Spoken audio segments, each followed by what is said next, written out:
নমস্কাৰ লেংডন বাতৰি চিন্তা মঞ্চলৈ সমূহ দৰ্শকক স্বাগতম জনাইছোঁ। প্ৰিয় দৰ্শক, মই নিতুল বৰগোহাঁই। আজি চিন্তা মঞ্চলৈ আমি এনে দুজন ব্যক্তিক আমন্ত্ৰণ কৰিছোঁ। সমাজৰ বিশিষ্ট ব্যক্তি, গুণীজ্ঞানী ব্যক্তি। আমাৰ মঞ্চত উপস্থিত আছে সন্মানীয় শিক্ষাবিদ, চিন্তাবিদ, লেখক ডক্টৰ দয়ানন্দ পাঠক ছাৰ। স্বাগতম জনাইছোঁ ছাৰক চিন্তা মঞ্চলৈ। আমাৰ মাজত উপস্থিত আছে জ্যেষ্ঠ সাংবাদিক, গুৱাহাটী প্ৰেছ ক্লাবৰ প্ৰাক্তন সভাপতি, আন্তঃৰাষ্ট্ৰীয় লেখক সন্মানীয় নৱ ঠাকুৰীয়া ডাঙৰীয়া। আপোনাকো চিন্তা মঞ্চলৈ স্বাগতম জনাইছোঁ। আজি বিষয় হৈছে চিন্তা মঞ্চৰ বিষয়। আপোনালোকে সকলো ৰাইজে অৱগত যে ইতিহাস সৃষ্টি কৰিছে বিজেপি দলটিয়ে। 82খন আসন লৈ সৰ্বমুঠ NDA 102খন আসন পাবলৈ সক্ষম হৈছে। এই ক্ষেত্ৰতে আমি কিছু আজি আলোচনা কৰিম। অভিজ্ঞপুষ্ট দুজন ব্যক্তি আমাৰ মাজত আছে। ৰাজনীতি শব্দটো আজি তাৰিখত একাংশই শুনিলে ভয় লগা পৰিৱেশ সৃষ্টি হৈছে। প্ৰতিশোধমূলক ৰাজনীতিয়ে গ্ৰাস কৰি উঠিছে। সেইবাবে আজি আমি এই ক্ষেত্ৰতে কিছু আলোচনা কৰিম। প্ৰথমতে মই ঠাকুৰীয়া ডাঙৰীয়া আপোনাৰ ওচৰলৈ আহিবলৈ বিচাৰিছোঁ। আমি যদি চাওঁ, কম দিনৰ ভিতৰত যি পৰিৱেশ দেখিছোঁ, ৰাজনীতি প্ৰতি একাংশ নতুন প্ৰজন্মই হওক বা সাধাৰণ জনতাই হওক, এই ৰাজনীতি শব্দটো শুনিলে ভয় শংকাৰ মনলৈ আহে। কাৰণ পশ্চিমবংগ যি পৰিৱেশ আমি দেখিছোঁ, প্ৰতিশোধমূলক ৰাজনীতিয়ে পৰিৱেশটো জটিল কৰি তুলিছে। আপুনি এজন আন্তঃৰাষ্ট্ৰীয় লেখক হিচাপে সংবাদ যুগুতাই থাকে, প্ৰতি মুহূৰ্ত আপুনি খবৰ আপুনি উপস্থাপন কৰে সমাজলৈ। সেইবাবে আপুনি ৰাইজৰ আগত কওকচোন, এই পৰিৱেশটো কেনে দেখিছে আপুনি? প্ৰথম কথা হ'ল, ভাৰতবৰ্ষৰ ৰাজনীতিৰ যিটো হিংসা, সেইটো প্ৰথমবাৰৰ কাৰণে হোৱা নাই, বৰঞ্চ কমিছে, বৰঞ্চ মাত্ৰা কমিছে। পশ্চিমবংগত পঞ্চায়ত ইলেকশ্যনত 10-15জন মানুহৰ মৃত্যু হৈছিলে। এইবাৰতো এটা এছেম্বলি ইলেকশ্যন হৈ গ'ল, এতিয়ালৈকে 4জনৰ মৃত্যু হোৱা বুলি খবৰ পাইছে। তাকো একবাৰে কাউণ্টিঙৰ পাছত প্ৰিপল তাত ভায়লেঞ্চ নাছিলে বুলি ক'ব পাৰি। অসমতো বাৰু সেনেকুৱা পৰিৱেশ নাই। অসম আন্দোলনৰ বা আলফাৰ উত্থানৰ সময়ত আমাৰ কিছু মানুহৰ প্ৰাণহানি হৈছিলে, এতিয়াতো সেই পৰিৱেশটো নাই। তো সেইফালৰ পৰা মই এটা ইম্প্ৰুভমেণ্টে দেখিছোঁ। কিন্তু নতুন প্ৰজন্মৰ বহুতে এতিয়াও ৰাজনীতি বা ৰাজনীতিবিদৰ প্ৰতি এটা নেতিবাচক এটা মন্তব্য কৰে। দুটাতে গণ্ডগোল। এটা হ'ল ৰাজনীতিবিদৰ কিছুমান কাৰুকাৰ্য বেয়া, তেওঁলোকৰ অশোভনীয় কাৰুকাৰ্য, হিংসাত্মক বা প্ৰতিশোধমূলক সেইটো আছে। কিন্তু সেইটোৰ কাৰণে আমি যদি সদায় তেওঁলোকক আঁতৰাই ৰাখোঁ, আমি যদি নিজে যদি জড়িত নহওঁ, সেইটো ঠিক নহ'ব। গতিকে নতুন প্ৰজন্মৰ লোক আহিব লাগে। এইবাৰ অন্ততঃ বহুত কেইজন নতুন প্ৰজন্মৰ য়ং পপুলেশ্যন, য়ং পাৰ্টিচিপেণ্ট আছে, জেন জি বুলি কয় আৰু বিজয়ী হৈছে, হাৰিছেও বিজয় হৈছে। কিন্তু যি নহওক এটা আলোচনাৰ বিষয় হৈছে। সেইকাৰণে নতুন প্ৰজন্মৰ লোকসকল ৰাজনীতি আহিব লাগে। পাৰ্টি পলিটিক্সটো বেয়াই চাব গ'লে, কিন্তু বেয়া কাৰণে আমি তাহাঁতক এভইড কৰিব নোৱাৰোঁ। গতিকে ক'ৰবাত জুই লাগিলে আপুনিতো লুকাই থাকিলে নহ'ব, জুইখন নুমাব লাগিব, যাব লাগিব, জুইটো ক'ৰবাত কামত আহে নেকি বা জুইটোৰ বেয়া কি আছে। আৰু অভাৰঅল এটা কথা মই সদায় কৈছোঁ যে ভাৰতবৰ্ষৰ যি নিৰ্বাচনী যি ব্যৱস্থা, এই ব্যৱস্থাটোত প্ৰচুৰ সংস্কাৰৰ প্ৰয়োজন আছে, প্ৰচুৰ সংস্কাৰৰ প্ৰয়োজন আছে। গতিকে ব্যৱস্থাটো যেতিয়ালৈকে আছে, আমি এই ব্যৱস্থাটো মানি থকাটো খুব জৰুৰী। এই ব্যৱস্থাৰ জৰিয়তে আমি যোগ্য মানুহজনক এছেম্বলি বা পাৰ্লিয়ামেণ্ট পঠাব পৰা যায় নেকি, আমি সেই বিষয়ে পাতিব লাগে। কিন্তু আমাৰ সাধাৰণতে কি হয়, বিজয়ৰ আগলৈকে দলৰ প্ৰতি আমি সদায় নেতিবাচক কথা কৰোঁ, আৰু যেতিয়া দলটো বিজয় হয় একেবাৰে আমি প্ৰসংগত পঞ্চামুখ, সেইটো ঠিক নহয়। কমন মানুহে মই ভাবোঁ এটা মিনিমাম এটা নীতি বা নিয়ত যিটো হিন্দী শব্দ, সেইটো ৰাখিব পাৰিলে ভাল।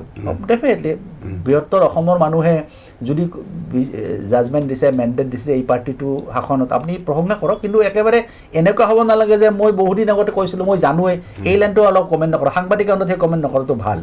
আমি বস্তুনিষ্ঠ আলোচনা, আৰু এটা নিৰ্বাচন বিজয় হোৱা মানে কোনো দল একেবাৰে মহাভাৰতৰ অশ্বমেধযোগ্য বা এনেকুৱাও নহয়। সন্মুখত তেওঁলোকৰ প্ৰত্যাহ্বান থাকিব।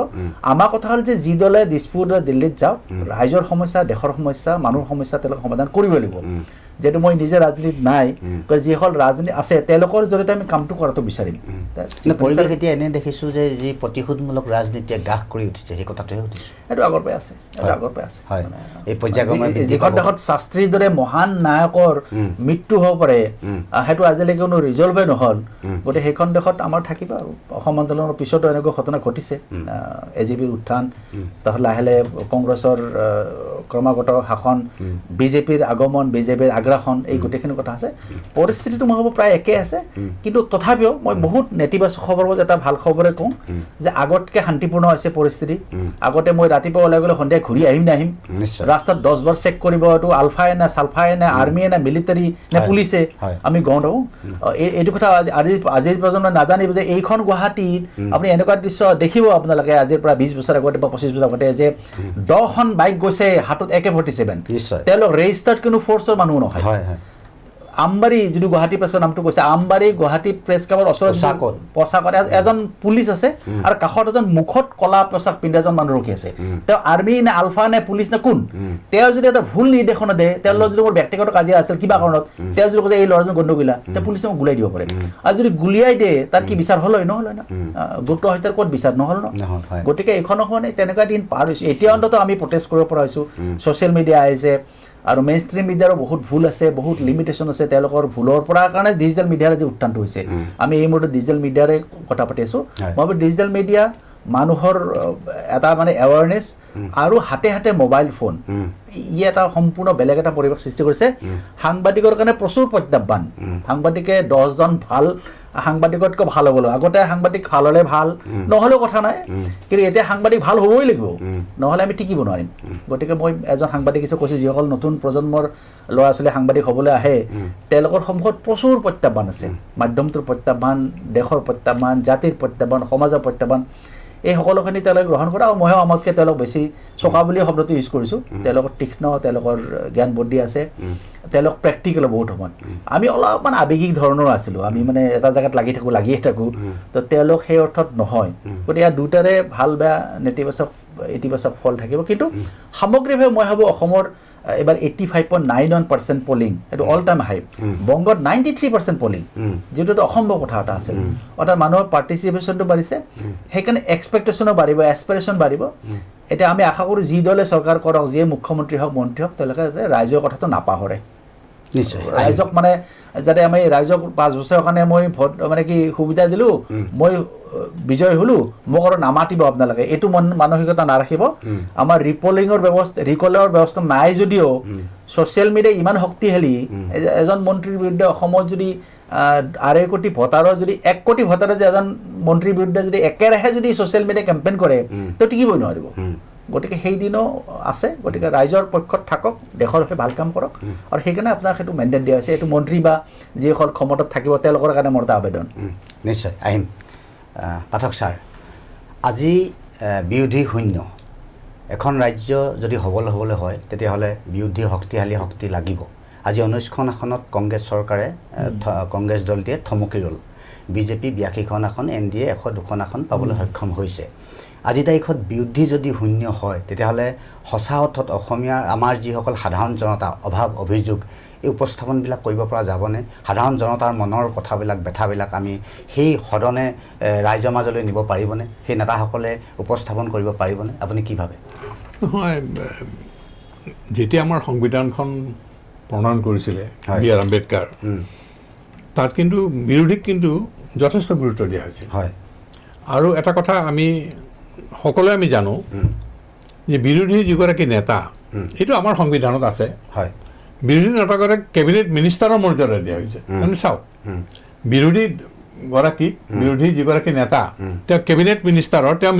মিনিষ্ট্ৰীৰ এখন নহ'ব পাৰে কিন্তু তেওঁক যদি এজন কেবিনেট মিনিষ্টাৰৰ তেওঁ মৰ্যাদা দিয়া হৈছে তেওঁ সা সুবিধাবিলাকে এই সকলোখিনি এগৰাকী মন্ত্ৰীৰ নিচিনাকৈ পাব গতিকে এতিয়া অৱশ্যে হৈছে কি এতিয়া আমাৰ বৰ্তমান আমাৰ যিটো নিৰ্বাচন গ'ল অসমত তাতে এতিয়া কংগ্ৰেছ দল তেওঁলোকে এতিয়া বিৰোধীৰ যিটো তাৰো এটা ষ্টেটাছ আছে যে ইমানখিনি ভোট পালেহে তেওঁলোক আপোনাৰ সদস্য আহিলেহে বিৰোধীৰ এটা ষ্টেটাছ পায় এতিয়া সেই কথাটো এটা প্ৰশ্নবোধক চিন হৈছে আমাৰ কাৰণে যে তেওঁলোক whether they are eligible for claim of that status এই কথা এটা আহিছে গতিকে আৰু এটা কথা এই ক্ষেত্ৰত কি আমাৰ ইতিমধ্যে ঠাকুৰেদেৱে ক'লেই যে ৰুলিং পাৰ্টিৰ যেনেকুৱা এটা গুৰুত্ব আছে ডেমক্ৰেচিত কিন্তু বিৰোধী পক্ষৰো সমান গুৰুত্ব এটা আছে কাৰণ বিৰোধী পক্ষও এটা ছেকশ্যনৰ ভইচ তেওঁলোকে সেই ছেকশ্যনৰ ভইচটো তেওঁলোকে ৰিফ্লেক্ট কৰে প্ৰতিবিম্ব তেওঁলোকে কয় গতিকে বিৰোধী পক্ষটো যিমানেই সবল হয় মই কিমান পাৰ্চেণ্টেজ সেইটো কথা কোৱা নাই, কিন্তু বিৰোধী পক্ষ যদি সবল হয় সেই কথাটো কিন্তু আচলতে ৰুলিং পাৰ্টিৰ কাৰণে ভাল, তেতিয়া তেওঁলোকে সঠিক পথত থাকিব পাৰিব।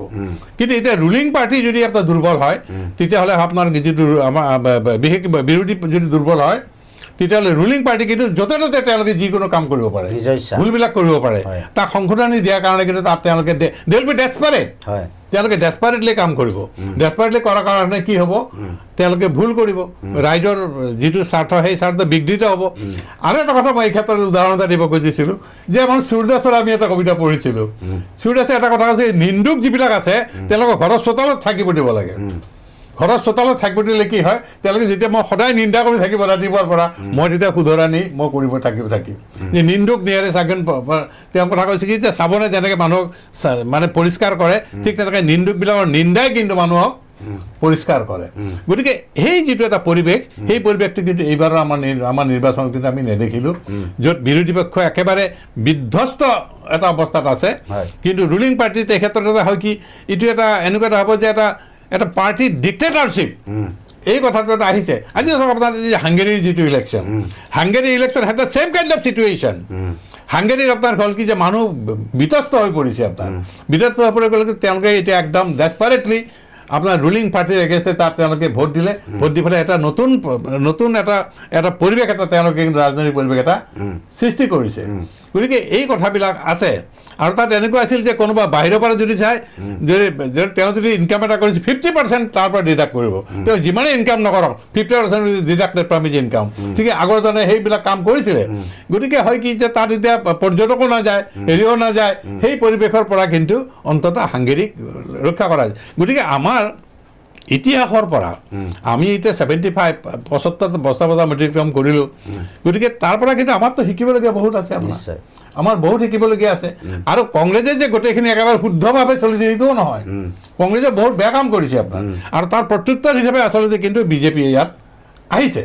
গতিকে বিজেপিয়েও কংগ্ৰেছৰ যিটো নীতি, সেই নীতিৰ পৰা তেওঁলোকে যদি নিশিকে, যে কংগ্ৰেছে যিবিলাক ভুল কাম কৰিছে সেইটোৰ পৰা যে তেওঁলোকে if they refuse to learn anything from Congress, তেতিয়াহ'লে মানে তেওঁলোকেও কিন্তু সুৰক্ষিত নহ'ব বুলি মোৰ এটা বিশ্বাস। গতিকে মই ভাবোঁ যে এই ধৰণৰ কথাবিলাক আছে। আৰু এটা কথা এই ক্ষেত্ৰত মই অলপ সংযোগ কৰিব খুজিম, যে বিজেপিৰ এটা সুবিধা এটা হৈছে কি, যে বিজেপিৰ নেপথ্যত আছে RSS। আৰু RSS হৈছে কি, এটা সম্পূৰ্ণ এটা ডিচিপ্লিন আৰু এটা আদৰ্শগতভাৱে খুব বলিয়ান কিন্তু এটা সংগঠন। আৰু RSSৰ কথা হৈছে কি, চিম্পলিচিটি। তেওঁলোকে কাপোৰ কানিবিলাক আপোনাৰ দেখা পাইছে নে নাই, তেওঁলোকে একদম সাধাৰণ। আৰু তেওঁলোকে যেতিয়া খাব, থালখনত আপোনাৰ এটা ভাতো যাতে তাত নাথাকে, নষ্ট নহয়, এটা ভাত খোজকাঢ়ি ঘূৰি থাকে ৰাস্তাত খোজকাঢ়ি ঘূৰি থাকে। আৰু আমি খালে আধা আমি পেলানি দিছোঁ, আধা নষ্ট কৰিছোঁ, তাত তেওঁলোকে সেইটো বিৰোধী তেওঁলোক। গতিকে তেওঁলোকৰ এই কথাবিলাক আছে। আৰু আমি RSSৰ ভিতৰত পৰা আমি বহুত সংগঠনত আছিলোঁ, গতিকে তেওঁলোকৰ পৰা কিন্তু উই লাৰ্ণ মেনি থিংছ। গতিকে তেওঁলোকৰ সেই কথা আছে। তাৰ উপৰি RSSৰ আকৌ বহুতকেইটা সংগঠন আছে, কি জানে, বিদ্যা ভাৰতী আছে, তাৰপিছত ধৰক অখিল ভাৰতীয় সাহিত্য পৰিষদ আছে। এইবিলাকৰ যিটো ছাপৰ্ট, সেই ছাপৰ্ট বেছটো কিন্তু আছে। আৰু সেইটো গোটেইখিনি 100% আপোনাৰ বিজেপিৰ সপক্ষে তৃণমূল পৰ্যায়লৈকে সোমাই। কিন্তু কম্পেৰিটিভলি কংগ্ৰেছৰ কিন্তু সেনেধৰণৰ কথা একো নাই। কংগ্ৰেছৰ এটা পাৰ্টি এটা আছে ৰাজীৱ ভৱনত, কিন্তু তাৰ beyond Rajiv Bhavan there nothing, এই কথাটো কিন্তু অলপ আছে। গতিকে মই ভাবোঁ যে বিজেপিৰ যিটো উত্থান, বিজেপিৰ উত্থানৰ নেপথ্যত এনেধৰণৰ সংগঠনবিলাক আছে। আৰু কংগ্ৰেছৰ ক্ষেত্ৰত মই দেখিছোঁ কি, যে কংগ্ৰেছৰ লিডাৰ আছে, ৱৰ্কাৰ নাই। আপোনাৰ লিডাৰ আছে, ৱৰ্কাৰ, কিন্তু যে একদম তৃণমূল পৰ্যায়ত যে কাম কৰাৰ কাৰণে কিবা এটা আছে, এই কথাটো নাই। কিন্তু বিজেপিৰ সেই কথাটো আছে। গতিকে এনেকুৱা এটা সামগ্ৰিকভাৱে দেখা যায় যে বিজেপি ক্ষমতালৈ আহিছে। কিন্তু এইটো কথাও ঠিক যে ক্ষমতালৈ আহিলেই যে বিজেপি খুব এটা আনন্দ উল্লাসত যে উন্মাদনাত থাকিব, এই কথাটো নহয়। তেওঁলোকে কিন্তু দায়িত্ব বহুত বাঢ়িছে, এতিয়া তেওঁলোকৰ দায়িত্ব এতিয়া বহুত বাঢ়িছে। গতিকে তেওঁলোকে এতিয়া অপজিশ্যন নাই বা বিৰোধী পক্ষ দুৰ্বল। গতিকে তেওঁলোকে যদি এতিয়া তেওঁলোকৰ যিটো দায়িত্ববোধ যদি তেওঁলোকে মই ভাবোঁ 100 টাইমছ তেওঁলোকৰ দায়িত্ববোধ বাঢ়িছে আৰু ইতিমধ্যে অৱশ্যে আমাৰ মুখ্যমন্ত্ৰীয়ে কৈছে যে আগতে আমাৰ দ্বিতীয় বৰ্ষটো আছিল কি যে আপোনাৰ মানে হেৰি বতৰ বুলি কৈছে যে আমি কাম কৰাৰ আধাৰশিলা স্থাপনৰ যিটো প্ৰচেছ আৰু এইবাৰ কিন্তু আমি সম্পূৰ্ণ কৰাৰ যিটো প্ৰচেছ এইটো কথা হয় গতিকে সেই চেতনাতে যদি আগবাঢ়ে আৰু মুখ্যমন্ত্ৰী মহোদয় প্ৰতিটো ডিপাৰ্টমেণ্টত কি হৈছে কি নহৈছে এই কথাবিলাক কিন্তু তেওঁ চাব লাগে এতিয়া চিণ্ডিকেট ৰাজ চলিছে বালিৰ চিণ্ডিকেট শিলৰ চিণ্ডিকেট গৰুৰ চিণ্ডিকেট আৰু তাৰ লগত হয়তো কোনোবা ৰাজনৈতিক ব্যক্তি জড়িত আছে এই কথাবিলাক যদি তেওঁ ভালকৈ চায় তেতিয়াহ'লে মই ভাবোঁ অসমখন অৰ্থবহ হ'ব আৰু তেওঁৰ শাসন কিন্তু অৰ্থবহ হ'ব কিন্তু বিৰোধীয়ে কিন্তু সেইবিলাক উপস্থাপন কৰিব নোৱাৰিলে কিন্তু এই যি আপুনি যি ক'লে আপুনি চিণ্ডিকেটৰ কথাটো হয়নে ছাৰ হয় হয় আহিম ছাৰ ঠাকুৰ ডাঙৰীয়া আপোনাৰ ওচৰলৈ আহিছোঁ মই আপুনি দুটা কথা ভাল কথা ক'লে যে 20 বছৰৰ আগতে গুৱাহাটীত এনে পৰিস্থিতি আছিল AK-47 লৈ ৰাস্তাত 20খন বাইক ঘূৰিছিল অবৈধভাৱে পৰিৱেশটো জটিল আছিল প্ৰফুল্ল মহন্তৰ চৰকাৰ আছিল পৰৱৰ্তী পৰ্যায়ত তৰুণ গগৈয়ে 15 বছৰ শাসন কৰিছিল শেষৰ পৰ্যায়লৈ তৰুণ গগৈ চৰকাৰৰ যিটো অৱস্থা হৈছিল হোটেলতে এপইণ্টমেণ্ট দিয়া বুলি আমি বহুতে অভিযোগ কৰে টকা নহ'লে নতুন প্ৰজন্মই চাকৰি নোপোৱা ব্যৱস্থা আছিল মনত ভাবি লৈছিল মোৰ টকা নাই মই পঢ়িনো কি কৰিম সেই যিখিনি ব্যৱস্থা আছিল কিন্তু সৰ্বানন্দ সোণোৱালৰ চৰকাৰ দিনত কিছু হৈছিল কিন্তু হিমন্ত বিশ্ব শৰ্মা যেতিয়া মুখ্যমন্ত্ৰী হ'ল সেই পৰিৱেশটো কিন্তু ওলোটা কৰি দিলে যে এটকাও পইচা নোহোৱাকৈ কিন্তু সাধাৰণ জনতাই নতুন প্ৰজন্মই চাকৰি পাইছে মোৰ ভনী ছোৱালী এজনীয়ে একেবাৰে তথৈবচ অৱস্থা তাই এটকাও নিদিয়াকৈ চাকৰি পাইছে আজি 25-26 হাজাৰ টকা দৰমহা পাই কংগ্ৰেছী মানুহ আছিল কিন্তু সেইঘৰ কংগ্ৰেছৰ আছিল মই আপোনাক সুধিব খুজিছোঁ এটা সময়ত আমি দেখিছিলোঁ DPIত একাংশ মানুহ আহি পেঞ্চনৰ টকাকেইটা ল'বলৈ লাইন বাই লাইন পাতি থাকিবলগীয়া হয় আজিৰ তাৰিখত আপুনি যদি ঘৰৰ পৰা অনলাইন কৰে ট্ৰেড লাইচেঞ্চখন আহে আপোনাৰ লেবাৰ লাইচেঞ্চখন আহে লাইচেঞ্চখন আহে এই পৰিস্থিতিটো যে কৰিছিল হিমন্ত বিশ্ব শৰ্মা সঁচাকৈ দক্ষ মুখ্যমন্ত্ৰী আজিৰ তাৰিখত আপুনি কি ভাবে প্ৰথমতে মই তৰুণ গগৈৰ এটা গুণ কৈ যাওঁ যে 2001 চনত যে দায়িত্ব লৈছিলে আমাৰ কাৰণে তেওঁ অলপ অনভিজ্ঞ আছিল আৰু তৰুণ গগৈৰ সেই মুখৰ এক্সপ্ৰেছন খুব ভাল নাছিলে তেওঁ অনবৰত অসন্তুষ্টি এক ধৰণৰ আপুনি মুখত তিতা ভৰি থকা যেন লাগিছিল মানে তেওঁ কথা ক'ব জানিছিল লোকেল পলিটিক্স জানা নাছিলে কিন্তু তেওঁ সদিচ্ছা আছিলে মই তৰুণ গগৈৰ ডাঙৰ কৃতিত্ব হ'ল যে অসমৰ বা আলফা চালফাক উৎখাত কৰাটো তেওঁ প্ৰথম দিনা মেছেজ দিছে যে মোৰ কাৰ্যকালত তোমালোক থাকিব নোৱাৰিবা সেইকাৰণে দেখিবা 2001 চনৰ পিছত লাহে লাহে আলফাবিলাক গুচি গ'ল চালফাবিলাক গুচি গ'ল ছেকেণ্ড তেওঁৰ এটা ভাল কাম আছিল তেওঁ সাংবাদিকত্ব প্ৰলোভনো দিয়া নাছিল আৰু ভাবুকিও দিয়া নাছিলে মই বহুতবাৰ তেওঁ সমালোচনা কৰিছোঁ দূৰৰ ওচৰত পিছদিনা মই লগ পাইছোঁ তেওঁ এবাৰো নক'লে এই কালি তুমি মোক ইমান বেয়াকৈ ক'লা নেকি কেতিয়াও কোৱা নাই সেইটো এটা মই ভাবোঁ এটা ডাঙৰ গুণ সেইফালৰ পৰা অসমৰ ৰাইজে তৰুণ গগৈ যদিও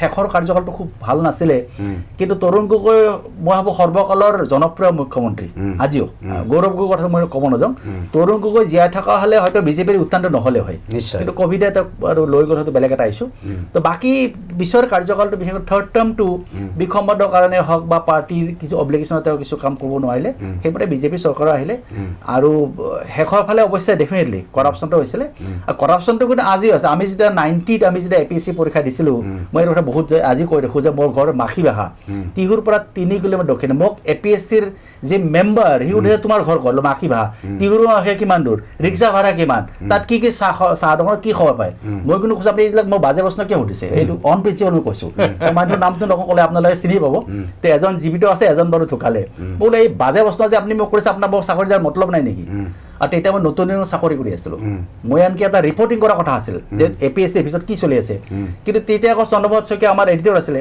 তেওঁ মোক ক'লে তুমি এজ এ কেণ্ডিডেট গৈছিলা তুমি এইটো ৰিপৰ্ট কৰিব নোৱাৰিবা সিমান এথিকেল কথা তেওঁলোকে মানিছিলে কিন্তু আজি হ'লে মই ৰিপৰ্টিং কৰিলোঁ হয় আজি যদি হ'লে কিন্তু সেই সময়ত CP শইকীয়া মই হাগিদিলে কৰা নহ'ল গতিকে সেই অৱস্থাৰ পৰা আহি এই যে মোৰ ভিতৰুৱা গাঁও টিহু অঞ্চল দক্ষিণ ফালে অত্যন্ত ভিতৰুৱা ৰাস্তা নাই আমাৰ গাঁৱলৈ টেলিফোনৰ লাইনডাল নগ'লেগৈ মানে টেলিফোন লাইন যোৱা মানে মোবাইলে আহি গ'ল আমি সিমান ভিতৰৰ গাঁৱৰ ল'ৰা তো সেই গাঁৱৰ ল'ৰাই চাকৰি পাইছে বিনা পইচাত চাকৰি পাইছে আমাৰ সময়ত APSC চাকৰিৰ হেৰি আছিলে 18 লাখ 20 লাখ এনেকুৱা পইচা মোৰো আছিলে আমি এটা বেছ ডাঙৰ বংশৰ ল'ৰা বুলি মই গৰ্ব কৰোঁ মই যদি ক'লো যে মোৰ মামা মোৰ খুৰা মোৰ ভতিজা যে পইচা দি মই 15 লাখ টকা যোগাব পাৰিলোঁ হয় কিন্তু নল'লোঁ এইকাৰণে যে আজি এই কথাখিনি ক'ব পাৰিছোঁ মই গৰ্বেৰে ক'ব পাৰিছোঁ যে পইচা দি মই চাকৰি নকৰোঁ যদি কোৱালিফিকেশ্যন আছে মই কৰিম নহ'লে মোক নালাগে চাকৰি কিন্তু তেনেকৈ বহুতে ছেক্ৰিফাইচ কৰিব নোৱাৰিলে বহুতৰ ফ্ৰাষ্ট্ৰেশ্যন আহি গ'ল মোৰ লগৰ ল'ৰা বহুত ফ্ৰাষ্ট্ৰেশ্যন মৰা বুলি ক'ব পাৰি আমি এতিয়া 60 এৰাউণ্ড 60 আমাৰ কিন্তু 60 ক্ৰছ নকৰিলে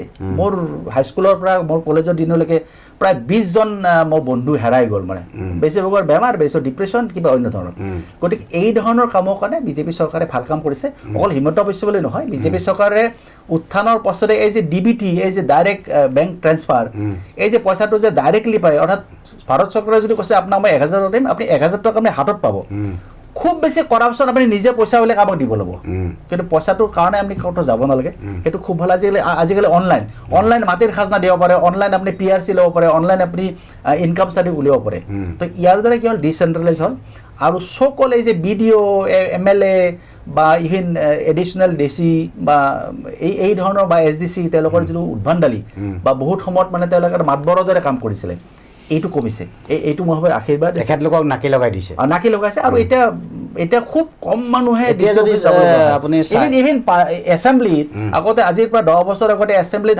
হাজাৰ মানুহ লাইনত থাকে এতিয়া আপুনি যাওক তাত মানুহে নাই তাৰ কাৰণটো হ'লে ইয়াত বহুত কামখিনি মুখ্যমন্ত্ৰীয়ে নিজস্ব ব্যৱস্থাৰে বেলেগলৈ লৈ গৈছে যিটো আমাৰ ডিষ্ট্ৰিক্ট কমিশ্যন তেওঁলোকক বহুতখিনি দায়িত্ব দিছে মন্ত্ৰী সৰ্বস্ব কামটোতে বন্ধ কৰিছে এইবিলাকতো কিভাৱে কৰিছে তেওঁ জানিব কিন্তু আমি প্ৰশংসা কৰিছোঁ আৰু এজন এনাৰ্জেটিক চিফ মিনিষ্টাৰ হিচাপে হিমন্ত বিশ্ব শৰ্মা বহুত বেয়া গুণ গাব লগা আছে এইটো বেলেগ কথা কিন্তু ভালখিনি আমি প্ৰশংসা কৰাটো ভাল হিমন্ত বিশ্ব শৰ্মাই হিতেশ্বৰ শইকীয়াৰ দৰে চুট যিটো পলিটিক্স তেওঁ শিকি লৈছিলে আৰু তৰুণ গগৈৰ পৰা তেওঁ হয়তো এইবিলাক শিকিছিলে যে ৰাইজৰ ভালটো বিচৰাটো ভাল দেশখনৰ ভাল জাতিটোৰ ভাল এইখিনি তেওঁ নিঃসন্দেহে শিকিছে বাকী ব্যক্তি বিশেষে থাকিবই কিছু নেতিবাচক মই হয়তো তেওঁলোকে সংশোধন কৰিব আদাৰৱাইজ সোণোৱালে আমাৰ এটা ডাঙৰ ভাল কাম কৰিলে যে সোণোৱালৰ দিনত APSC চেয়াৰমেন জেলত যাব লগা হ'ল আপুনি কল্পনা কৰক মই যিটো কৈছোঁ APSC কৰাপশ্যন কৰিছিলে এইটো মান্যতা আহি গ'ল APSC চেয়াৰমেন জেলত যাব পাৰে আমি ভাবিব নোৱাৰা কথা তাৰমানে APSC মেম্বাৰক সেইখিনি মাতিব নোৱাৰে সেই সময়ত তেওঁলোকৰ কি ধৰণৰ আচৰণ আছিলে তেওঁলোকে চাকৰি প্ৰাৰ্থীটো যে এনেকৈ হয় যে সি যেন মোৰ ঘৰত ৰান্ধনি নেকি এনেকৈ ব্যৱহাৰ কৰিছিলে আৰু হু আৰ ইউ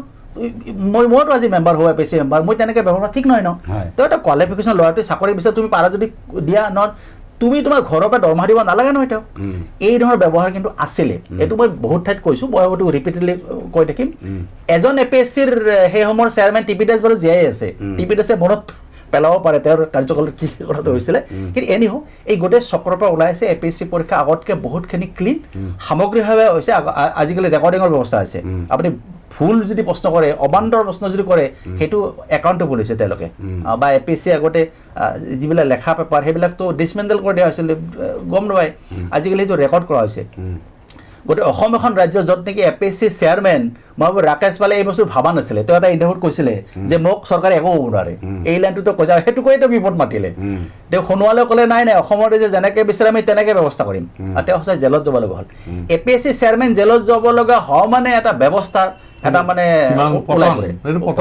সেইটো ওলাই পৰিলে সেইবিলাক সলনি হৈছে কিন্তু মই ভাবোঁ তাৰ পাছতো অসম চৰকাৰৰ প্ৰচুৰ প্ৰত্যাহ্বান আছে কিন্তু আৰু এটা সলনি হৈছে ডাঙৰীয়া যদি আজি তাৰিখত যদি আপুনি অফিচ কাছাৰীলৈ যায় তেতিয়াহ'লে দেখিব যিটো আগৰ যিটো মানসিকতা আছিল যি অফিচৰ যিবিলাক কৰ্মচাৰী আছিল তেখেতলোকে সাধাৰণ জনতাক গুৰুত্ব দিয়া নাছিল গুৰুত্ব আৰোপ কৰা নাছিল টকা বিচাৰে নতুবা আপোনাৰ মাতখা মাতিবলৈ বেয়া পায় এতিয়া সেই পৰিৱেশ নাই দুটা কাৰণ এটা হ'ল মুখ্যমন্ত্ৰীৰ এগ্ৰেছিভ যিটো পলিচি দ্বিতীয়তে মোবাইল ফোন আজিকালি চিয়ৰ নহয় কাৰ হাতত মোবাইল আছে কোনে ক'ত কি ৰেকৰ্ডিং কৰিছে গতিকে আমি এটা ষ্টুডিঅ'ত আমি যেনেকৈ আছোঁ এই মুহূৰ্তত কেমেৰা সন্মুখত মই ভাবোঁ বাস্তৱ জীৱনত আমি কেমেৰা সন্মুখতে আছোঁ কাৰণ কাৰ হাতৰ মোবাইল কোনে ৰেকৰ্ডিং কৰিছে আপুনি ধৰিব নোৱাৰিব আৰু সেইটো আপুনি কোৰ্টত যাব গতিকে একটা হ'ল ইণ্টাৰনেটৰ ব্যৱহাৰ মানুহৰ এৱাৰনেছ আৰু তেতিয়া অসমৰ মুখ্যমন্ত্ৰীয়ে এই ক্ষেত্ৰত কিছু ষ্টেণ্ড লৈছে বহুত ক্ষেত্ৰত কৰ্মচাৰীক তো মিছবিহেভ কৰাইছে সেইটোও কেতিয়াবা দেখা যায় যে মুখ্যমন্ত্ৰী ইমান বেয়া ব্যৱহাৰ কৰিছিলে ফলত হ'ল কি তেওঁলোকৰ এই যিটো ভেম এটা আছিলে একদম অহংকাৰ এটা আছিলে মই চৰকাৰ এই বিষয়া মোক তুমি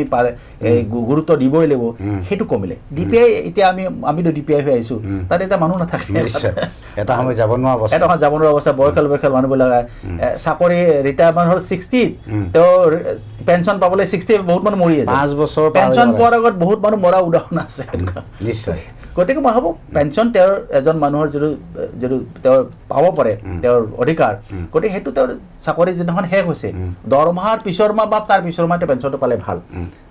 সেইটো অন্তত এই চৰকাৰে কৰিছে। আৰু বহুত ক'বলগীয়া আছে, আৰু বহুত ক'বলগীয়া। আমি নকওঁ যে একেবাৰে আমি ৰামৰাজ্যত প্ৰয়োগ কৰিলোঁ, কিন্তু মই ভাবোঁ এটা পজিটিভ এটা মানে এটমস্ফিয়াৰ এটা গঢ় দিছে। ভালকৈ পঢ়, চাকৰি পাব। আগতে কৈছিলে এই পঢ়ি শুনি কি লাভটো হ'ব, চাকৰিটো নাপামেই, কিমান টকা লাগিব, সেইটো বন্ধ হ'ল। সেইটো খুব ভাল কথা। এইটো এটা সামগ্ৰিকভাৱে ল'ৰা ছোৱালীখিনিক সুবিধা দিছে। অৱশ্যে আগতকৈ অসমীয়া ল'ৰা ছোৱালী বাহিৰতো বহুত গৈছে। অসম আন্দোলনত আমি ইয়াত সোমাই থাকিলোঁ, আমি এটা বছৰ হেৰুৱালোঁ, আমি তেতিয়া ক্লাছ 7ৰ ষ্টুডেণ্ট। তো আমাৰ লগৰ ল'ৰাবিলাকে বাহিৰতে এক বছৰ আগুৱাই গ'ল। তো তেতিয়াৰ পৰা ল'ৰা ছোৱালী অলপ বাহিৰত যোৱাৰ টেণ্ডেঞ্চি হ'ল। দুটা লাভ হ'ল। এটা হ'ল কি তেওঁলোকে পুনা দেখিলে, হায়দৰাবাদ দেখিলে, দিল্লী দেখিলে, আহি তেওঁলোকে কাহিনী ক'লে যে নাই নাই ভাৰতবৰ্ষখন বহুত ডাঙৰ, ভাৰতবৰ্ষখন অসমৰ চকুৰে চালে নহ'ব, ভাৰতৰ চকুৰে চাব লাগিব। গতিকে দেশপ্ৰেমৰ ক্ষেত্ৰত, দেশখন জনাৰ ক্ষেত্ৰত এই ষ্টুডেণ্টবিলাকে আমাৰ এক ধৰণৰ এম্বেচেডৰ। অসমৰ বহুত ভাল কথা তেওঁলোকে গম পালে। পুনাৰ হোষ্টেলত যেতিয়া এজন কাশ্মীৰৰ ল'ৰা থাকিব, এজন গুৱাহাটী থাকিব, এজন গুজৰাটত থাকিব, তেওঁলোকৰ মাজত এখন মিনি ইণ্ডিয়া গঢ় লৈছে। সেইবিলাক বহুত ক্ষেত্ৰত আজিকালিতো মেক্সিমাম ল'ৰা ছোৱালী বাহিৰতে পঢ়ে। সেইটোও ঠিক নহয় বাৰু, গোটেইসকল ল'ৰা বাহিৰত যোৱাটো ঠিক নহয়, কিন্তু আমাৰ স্থানীয় যি মহাবিদ্যালয় বা বিশ্ববিদ্যালয় আৰু উন্নত হ'ব লাগে। আৰু অলপমান ৰিচাৰ্চৰ ক্ষেত্ৰত মই পাঠক কথাটো মন কৰিছোঁ যে আপুনি মন কৰিব, আমাৰ ৰিচাৰ্চৰ ক্ষেত্ৰত আমাৰ অভাৱ অলপ কম, মানে ল'ৰা ছোৱালী ৰিচাৰ্চটো কমকৈ কৰিব খোজে। মই ভাবোঁ অসমীয়া মানুহ এই কথা মই বহুত ঠাইত কৈছোঁ, অসমীয়া মানুহ ইণ্টেলিজেণ্ট। আপুনি এজন এভাৰেজ ভাৰতীয় ওলক আৰু এভাৰেজ অসমীয়া, আমি ইণ্টেলিজেণ্ট। আমি ফিজিকেলি ফিট নহয়, অসমীয়া মানুহ খুব ফিজিকেলি আমি ফিট নহয়। আৰু সেই তাৰ প্ৰভাৱ আমাৰ লোককলাত আছে। যেনেকৈ মহাদেৱ, উত্তৰ ভাৰতৰ মহাদেৱ একদম ষ্টাউট, একদম বলৱান, আৰু আমাৰ মহাদেৱ ভাঙোৰা, আমাৰ মহাদেৱ কমেডি চৰিত্ৰ। অৰ্থাৎ আমি ধৰি লৈছোঁ যে আমাৰ মানে শক্তিশালী বোলা বস্তুটো আমাৰ আচলতে নাই। অৰ্থাৎ লাচিতৰ দেশৰ মানুহ আমি সেইটো হ'ব নালাগিছিলে। আমাৰ বহুত বীৰ চিলাৰ দৰে আমাৰ বীৰ আছিলে, কিন্তু ক'ৰবাত আমি অসমীয়াসকলে নিজক মানে শক্তিৰ পূজাৰী বা ফিজিকেল ফিটনেছত আমি অলপ কমকৈ জড়িত, কিন্তু মেধাত আমি অত্যন্ত শক্তিশালী। গতিকে নতুন চৰকাৰে এটা কাম যদি কৰিলে মই খুব আনন্দিত হ'ম যে অসমীয়া ল'ৰাক মেধাৰ ক্ষেত্ৰত মানে ইণ্টেলেকচুৱেল কেপাচিটি ডেভেলপমেণ্টত কিবা কৰিব পৰা যায় নেকি। আৰু এটা মই বহুত ঠাইত কৈছোঁ, অসমীয়া মানুহ ইণ্টাৰনেশ্যনেলি এক্লেইম স্পাই হ'ব পাৰে। স্পাই মানে চৰাংচোৱা যিটো কয়, মানে ভাল হ'ব পাৰে। অসমীয়া মানে ইণ্টাৰনেশ্যনেল কাউন্সিলিঙত নেগচিয়েটৰ হিচাপে ভাল কাম কৰিব পাৰে। এই দুটা প্ৰতিভা অসমীয়া মানুহৰ আছে বুলি মই ভাবোঁ। আৰু সেই ক্ষেত্ৰত যদি চৰকাৰে যদি ব্যৱস্থা গ্ৰহণ কৰে, নতুন চৰকাৰে, মই অন্ততঃ খুব আনন্দিত হ'ম। প্ৰতি বছৰে 100জন অসমীয়া ল'ৰা ছোৱালীক ইণ্টাৰনেশ্যনেল ৰিলেশ্যনশ্বিপ কাউন্সিলিং কেনেকৈ কৰে, স্পাইৰ কি কি কেৰেক্টাৰ, স্পাই কেনেকৈ ধৰণৰ কাম কৰে, এইটো যদি পৰীক্ষা যদি দিয়ে কিবা কাৰণত অন্য বহুত ভাল কামৰ লগত এইটো এটা ভাল কাম হ'ব বুলি মই ব্যক্তিগতভাৱে ভাবোঁ। আৰু নিশ্চয় চৰকাৰে চাগে কৰিব। ছাৰ, বিজেপি চৰকাৰখনে সাধাৰণ জনতাক আঁচনিয়ে গিলি পেলাইছে, নিশ্চয় আপুনি অৱগত। গাঁৱৰ পৰিৱেশত যদি আমি যাওঁ তেতিয়াহ'লে 80% তাত মহিলাই হওক পুৰুষেই হওক সকলো আঁচনিয়ে তেওঁলোকক গিলি ধৰিছে। আৰু সেইবাবে এতিয়া 102খন আসনলৈ তেওঁলোকে উত্থান হ'ল বিজেপি দলটি, NDA বুলি কৈছোঁ। পৰিৱেশটো এনে হৈছে যে মানুহে 1200 টকা মাহত পাইছে, কিন্তু মেডিচিনৰ দৰৱৰ যিবিলাক মূল্য বৃদ্ধি হৈছে, সাধাৰণ জনতাৰ কিন্তু তথৈবচ অৱস্থা হৈছে, চলিবলৈ নাটনি হৈছে। একাংশ জনতাক আমি কেতিয়াবা ব্যক্তিক লগ পাওঁ, তেতিয়া কান্দি দিয়ে। কিছুমানে গুৱাহাটীত থাকিব নোৱাৰা অৱস্থা হৈছে, ইয়াৰ পৰা গুচি যাবলগীয়া অৱস্থা হৈছে বুলি কয়। কাৰণ মূল্যবৃদ্ধি এনেকুৱা বৃদ্ধি হৈছে, এনেধৰণে বৃদ্ধি হৈছে। এইবিলাক জ্বলন্ত সমস্যাবিলাক কংগ্ৰেছ দলটিয়ে কিন্তু সাধাৰণ জনতাৰ ওচৰলৈ নিব নোৱাৰিলে। কি ক'ব ছাৰ আপুনি? মই আপোনাৰ কথাখিনি উত্তৰটো দিম। হয়, তাৰ আগতে মই আৰু এটা আমাৰ ঠাকুৰীয়াদেৱে যিটো কথা কৈছে APSCৰ কথাটো, মই তাত সংযোগ এটা কৰিব খুজিম। হয়, যে আমিও এটা সময়ত APSC পৰীক্ষা দিছিলোঁ। হয় ছাৰ। আৰু মই চিলেকশ্যনো পালোঁ, চাকৰিও কৰিলোঁ আছাম চিভিল ছাৰ্ভিচত মই আছিলোঁ। হয়, 5-6 বছৰ আছিলোঁ। হয়, কিন্তু মই তাত দেখিছোঁ যে সেই সময়ত আমি যিজন APSC যিখিনি মেম্বাৰ আমি চিনিও নাপাওঁ। হয়, প্ৰথম দিনা আমি যিদিনা ইণ্টাৰভিউ দিব গৈছোঁ সেইদিনাহে আমি চিনি পাওঁ। আৰু তাত চেয়াৰমেন কোন আছিল আমি চিনিয়েই নাপাওঁ। আৰু পা পইচাৰ কিন্তু কথাবিলাক একো নাছিল সেই শৰৎচন্দ্ৰ সিংহাৰ দিনত। হয়, সেই কথাটো আছিল। কিন্তু ক্ৰমান্বয়ে কিন্তু এই কথাবিলাক অলপ মানে বেছিকৈ বেয়াৰ ফালে গ'ল। সেইটো এটা বেলেগ এটা চেপ্টাৰ, আমি কেতিয়াবা আলোচনা কৰিব পাৰিম। কিন্তু শৰৎচন্দ্ৰ সিনহাৰ দিনত কিন্তু মই আৰু এটা কথা দেখিছিলোঁ যে আমি জনতা ভৱনত যেতিয়া যাওঁ, আৰু তেওঁৱেই প্ৰথম জনতা ভৱন নামটো দিছিল। হয়, জনতা ভৱন, জনতাৰ কাৰণে যিটো ভৱন, সেইটো জনতা ভৱন নামটো শৰৎচন্দ্ৰ সিনহাই দিয়া।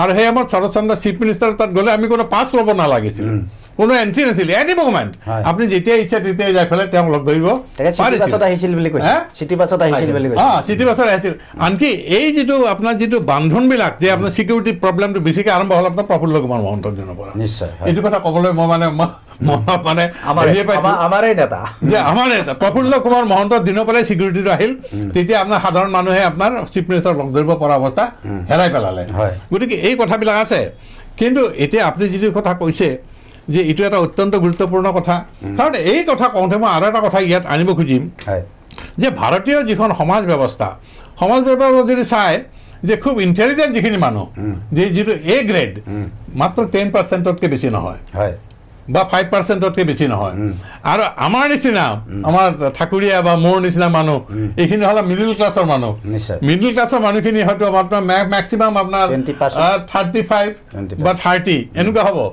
আৰু যিখিনি আপোনাৰ একেবাৰে ধৰক 65% মানুহ সেইখিনি হ'ল আপোনাৰ আপুনি যিখিনি কথা ক'লে যে তেখেতসকলে আপোনাৰ বিভিন্ন আঁচনিত পইচা লৈছে সেই 65% মানুহ গতিকে government can be destroyed and government can be formed only by that section of the society আৰু যে মিডল ক্লাছ যিখিনি মানুহ আছে আমিতো চব থিংকিং আমি এইটো ভাল হ'ব নে এইটো বেয়া হ'ব উই এনালাইজ উইদিন আৱাৰ চেল্ফ যে এইটো ভাল কাম কৰিছে নে এইটো বেয়া কাম কৰিছে কিন্তু তেওঁলোকে চাব যে মই কি পইচা পাইছোঁ যদি মোৰ আজি মই ভোটটো নিদিওঁ মোৰ 1200 টকাটো বন্ধ হৈ যাব নিশ্চয় their thinking is to that extent গতিকে এখন চৰকাৰ যদি বনাব লাগে বা দেষ্ট কৰিব লাগে সেইটো সেইকাৰণে বৰ্তমান চৰকাৰেও এই কথাটো জানে যে মিডল ক্লাছ এইবিলাক বেছি কেয়াৰ কৰি একো লাভ নাই আমি কেয়াৰ কৰিব লাগে সাধাৰণ জনতাক আৰু তেওঁলোকক 1200 টকা দিয়া কিবা নিদিয়া এই কথাটো চাব লাগে let them destroy the money whatever they receive এই কথাটো আছে কিন্তু বিজেপিৰ এটা নীতি এটা আছিল আগতে যিটো অটল বিহাৰী বাজপেয়ীদেৱে আমাক কৈ যায় আৰু